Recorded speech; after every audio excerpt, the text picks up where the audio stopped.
everyone, Zeddy here again with another showdown in the Badlands card review. We have the remaining priest cards revealed, including finally a good overheal card. Maybe overheal priest will be a thing, a brand new legendary that lets you get even more value, and some other cards around bottles. We got bottles at Hearthstone. We'll take a look at these cards. If you want to win these cards, we have a giveaway going on for 2 regular pre-orders, 1 mega bundle out of my pocket. All you have to do to enter that giveaway, like and comment in the video description below. Be subscribed to the channel. Every 1,000 subs up until BlizzCon, I'll be adding another mega bundle to that giveaway. And we're just under 100 away. So hit that sub button, make me go broke. And it's the last review of the day, so maybe we could get there tomorrow. That'd be amazing. Anyways, let's take a look at these priest cards, starting off with the Invasive Shade Leaf, a 4-mana shadow spell. You deal 8 damage to an enemy minion. Cannot hit your own minion. Can't do that. It must be an enemy minion. Save any excess in a 1-cost bottle, and the 1-cost bottle is a shadow spell. Deal the excess damage to any enemy minion. So let's say that minion's got 6 health. You kill it with this for 8. You save the 2 on the 1-mana spell for later. So you don't have to, you don't lose that excess damage. You actually can use it later on a 1-cost spell. That's pretty good. There's synergies we'll see in a bit with the legendary minion. But overall, like, it's a decent removal. It is shadow based, so of course you can run it in Shadow Priest, but that's much more aggressive based. You could play it in a control Shadow Priest. We've seen that in Wild, in Reno builds. Not sure you really want to do that there, but 4-mana deal 8 kills most things. Like, honestly, it kills most things out there, and if it overkills it, again, you got to save that for later, and that could be pretty decent value. I don't know if a control priest is ever hard running this. They're definitely going to discover it off of Svalna, right? Like, this is a shadow spell, which you can discover infinitely, so that's another card to put into that pool. I just, again, don't really see you hard running it. Not a bad card, but when you have Light It Burns that just removes almost anything, true, it doesn't give you, a bottle, extra value and all that, but it is just a ridiculously efficient spell, where this is like 5 mana, possibly deal 8, right? Like, it's not too amazing. So I just said 2. I'll give it a 2 in Standard and Wild. But the design, I really think the bottle thing is cool. And it's not just on this card. Other cards have it as well. Speaking of which, we have the Swarm of Light Bugs, a 5-mana spell. You summon 10 1/1 life bugs with lifesteal. Save any excess in a 1-cost bottle. That's right, it's just a 5-mana 7/7 lifesteal. Right away, they're beasts, and then you could store some later.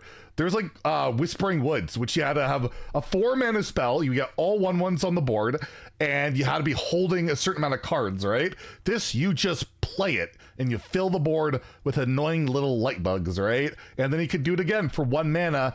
You'll get to summon 3 of them at least. You only have 7 board spots, so that is a lot of stats.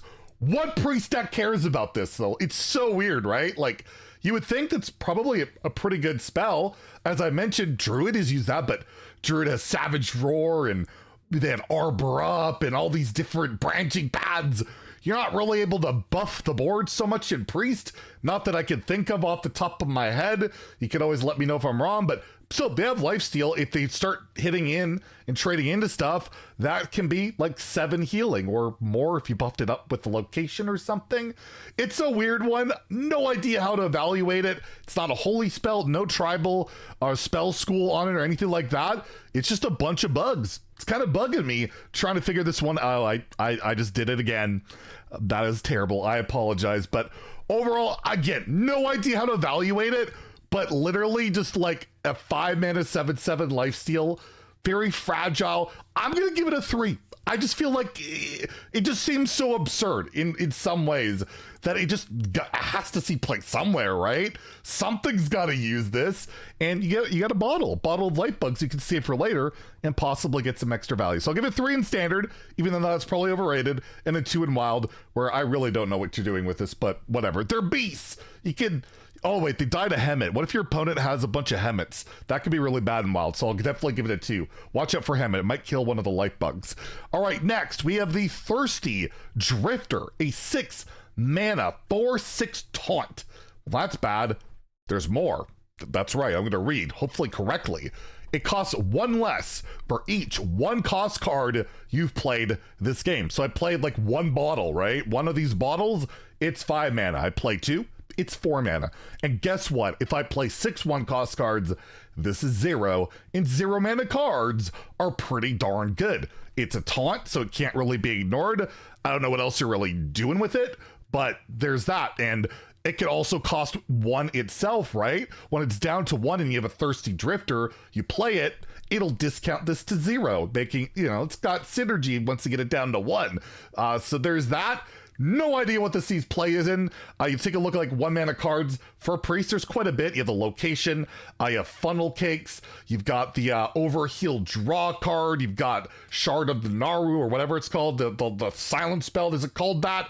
I don't know. There's lots of 1 mana spells. You can discount cards to 1 mana, like Love Everlasting makes your spells 2 less. That could discount it. There's a lot of ways to get this out if you really want for that 1 mana ability. I just like, do you care about a cheap taunt in Priest? I'm not convinced. I don't know what you really, like, you play it, you cheat it out, that's great. But I feel like you got to do more than that. And we're going to see the payoff for this whole archetype. I don't see it. I'm going to give it a 2 out of 5 in Standard, a 2 out of 5 in Wild, because I just don't know what you're doing besides like, yeah, I spam a bunch of 1-cost stuff and then I get this out. Like, what am I doing? I really don't know. Next we have, I think, the best Overheal card ever. This is actually a really, really good card that we just reviewed, that the 3/7 that like deals damage to enemy minions. Might make it actually viable. Holy Springwater, a 2 mana holy spell, restore 8 health to a damaged character, so it must be damaged. So that's the downside. Otherwise it'd be straight up cracked. Save any excess in a 1-cost bottle. So basically, if you overheal something, you're getting a bottle, right? Because you're healing it above its ability. It means you're dealing more than 8. And most things you're going to heal up, like the Hadonis card, the legendary that can deal damage. You overheal, and then you get automatically another 1-cost card, and that can overheal it right away. So this is like almost 2 guaranteed overheal procs as long as the minions are damaged. And the thing is, Priest doesn't have a great way of self-damaging, but there are those 2 overheal cards that damage themselves. So this is just incredible with them. That's really good. You have Love Everlasting going. This 0 mana when you're starting your turn. This is a really good card for those decks. I just don't know. Is that enough to put over the top? Like they're so not close, but this is definitely a great card to get it there. I'm going to give it a 4 out of 5 in Standard. I just think the card's really, really cool. And I just think the bottle thing is really interesting. Getting that extra value, being able to manipulate like possibly like what it is and all that. I just think it's really kind of cool. I'm going to use the word neat. I'm going to go out there and say it's neat. And yeah, I'm going to give it a 4 to 5 in Standard. You know me, I heckin' love Priest. And in Wild, I'll give it a 3 too. You never know. Maybe there's like shenanigans with like Inner Fire, like Injured Blade Master. Maybe that makes Injured Blade Master worth playing again. I don't know. But yeah, I'll give it a 4 in Standard, a 3 in Wild. And then we have the legendary minion, Pip the Potent. A 4 mana, 3/5 minion, Battle Cry. You copy each 1-cost card in your hand. So you've been saving up your bottles, you get to copy those. You have that 1 mana taunt in your hand, copy that. You got a 1 mana Yogg, copy that. You can do like Funnel Cakes business, mana cheat shenanigans. I just don't know. What are you doing with this? Like, I don't know. Like, you're copying a bunch of 1 mana stuff. Okay. Is Priest lacking on value? No. I literally have no clue what you're doing with this card. It's kind of interesting. In Wild, you got Blumsamdi that can draw these 1-cost minions from your deck, and then you can like follow it up with Pip the Potent and copy it, but I just don't know. I would love to hear your guys' takes in the comments below. What are you doing with Pip the Potent besides disenchanting it until it makes sense why you're playing this card? But maybe there's some degenerate combo with Funnel Cakes. Remember, Funnel Cakes is there. Overheal, gain a bunch of mana, right? You never know with those type of cards, and getting more of them can create some busted stuff. But again, it's Priest. They don't have access to a ton of insane things, and we know the Priest cards, like the Highlander card's not really going off with this. So I don't know. I'm gonna give it a 2 out of 5 in standard and wild. Like, it has some service, like some utility, some usability, right, for some value. But like, again, building your deck around these 1-cost cards, like the payoff, I don't see it besides like getting a taunt, right? Like, I don't know. I don't see this being much of anything, but maybe Overheal Priest does use this for like a reload. That's basically what I would see, like an Overheal Priest reload. Possible. It's possible, but I still don't think it really makes the cut. So there you go. There's the cards for today. That's all the reviews. There'll be 2 tomorrow. I don't know what class it's going to be because like the images in the library aren't really clear. So we'll find out together tomorrow. If you enjoyed the video, please like and subscribe. Have a great day and stay salty, my friends.